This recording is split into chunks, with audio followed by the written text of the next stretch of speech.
Bangladesh civil service বা BCS পরীক্ষাসহ ৩০টি নিয়োগ পরীক্ষার প্রশ্ন ফাঁসের অভিযোগে পিএসসির চেয়ারম্যানের সাবেক গাড়ি চালক সৈয়দ আবেদ আলী ও পিএসসির ঊর্ধ্বতন ৩ কর্মকর্তাসহ ১৭ জনকে গ্রেপ্তার করেছে পুলিশের অপরাধ তদন্ত বিভাগ সিআইডি। রোববার রাতে বেসরকারি একটি টেলিভিশন চ্যানেলে অনুসন্ধানী প্রতিবেদন প্রকাশের পর সাঁড়াশি অভিযানে নামে সিআইডি। সরকারি কর্ম কমিশনের প্রশ্ন ফাঁসের খবর ছড়িয়ে পড়ার পর এখন পিএসসির চেয়ারম্যানের সাবেক গাড়ি চালক আবেদ আলী এক আলোচিত নাম। একই সঙ্গে আলোচনায় এসেছেন তার ছেলে সৈয়দ সোহানুর রহমান সিয়ামও। সোমবার দুপুর থেকে এই দুইজনের নানা কর্মকাণ্ডের ছবি ফেসবুকে ভাইরাল হয়েছে। দেশের স্বনামধন্য এক গণমাধ্যমের অনুসন্ধানে প্রশ্ন ফাঁসের সঙ্গে এই গাড়ি চালকের নাম আসার পরপরই সমালোচনার ঝড় ওঠে সামাজিক যোগাযোগ মাধ্যমে। সন্ধান মেলে আবেদ আলীর অঢেল সম্পদের। 1 মিনিটে নগদ ইসলামিক অ্যাকাউন্ট খুলতে ডায়াল করুন *167#। সৈয়দ আবেদ আলী ও তার ছেলে সৈয়দ সোহানুর রহমান সিয়ামের ব্যক্তিগত প্রোফাইল ঘেঁটে পাওয়া যায় রাজনৈতিক সামাজিক কর্মকাণ্ড, দান খয়রাত আর পরহেজকারীর নানা খবর। সৈয়দ আবেদ আলীর গ্রামের বাড়ি মাদারীপুর জেলার ডাসার উপজেলায়। সাধারণ মানুষের সঙ্গে কথা বলে পাওয়া গেছে তার বিপুল সম্পদের খবর। ঢাকায় ও গ্রামে একাধিক বাড়ি ও সম্পদের তথ্য মিলেছে তারই ব্যক্তিগত সামাজিক যোগাযোগ মাধ্যমে।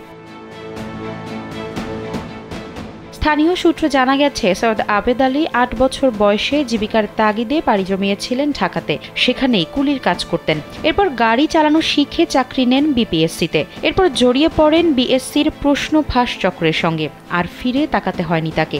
রাতারাতি অর্জন করেছেন বিপুল সম্পদ, সঙ্গে ক্ষমতাও। চেয়েছিলেন ডাসার উপজেলা পরিষদের চেয়ারম্যান হতে। দীর্ঘদিন ধরে উপজেলা চেয়ারম্যান নির্বাচনের জন্য প্রচারণাও চালিয়ে যাচ্ছিলেন। সাবেক পিএসসি চেয়ারম্যানের এই গাড়ি চালকের নিজের একটি ডুপ্লেক্স বাড়ি সহ কুয়াকাটায় একটি 3 স্টার মানের হোটেল নির্মাণাধীন অবস্থায় রয়েছে। যদিও ব্যবসা বাণিজ্যের মাধ্যমে বিত্ত বৈভব বানিয়েছেন বলে দাবি করেছেন তিনি। সবশেষ উপজেলা পরিষদের চেয়ারম্যান পদে নির্বাচনের জন্য প্রচারণা চালিয়েছিলেন আবেদ আলী।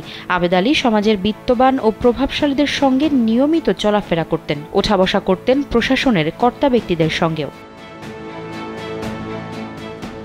আবেদ আলীর পাশাপাশি আলোচনায় এসেছেন তার ছেলে সৈয়দ সোহানুর রহমান সিয়ামও।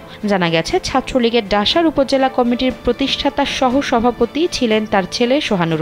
এছাড়াও বর্তমানে ঢাকা উত্তর শাখা ছাত্রলীগের ত্রাণ ও দুর্যোগ ব্যবস্থাপনা বিষয়ক সেক্রেটারি তিনি। ফেসবুকে তাকে নানা সমাজসেবামূলক কর্মকাণ্ডে জড়িত থাকতে দেখা যায়। সেই সঙ্গে পাওয়া যায় তার বিলাসবহুল জীবনের ছবিও। আফসারা নাজ, কালবেলা।